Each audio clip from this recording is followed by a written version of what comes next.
hammada bu savol bor. Katta-yu kichigi, yosh-u qarida bor. Nega Alloh taolo men so'ragan narsani bermayapti?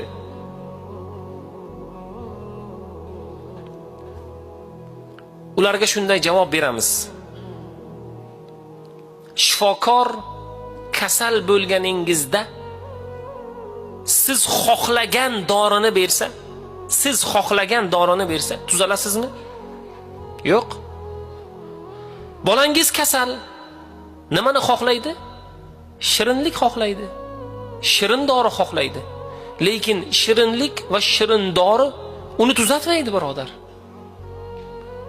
Uni shifo topishi uchun, uni davolanishligi uchun achchiq dori kerak. Achchiq dorini yesa, sabr qilsa, qaysidir shirinliklardan, dunyoning lazzat va ne'matlaridan o'zini tiysa, o'shandan keyin shifo topadi.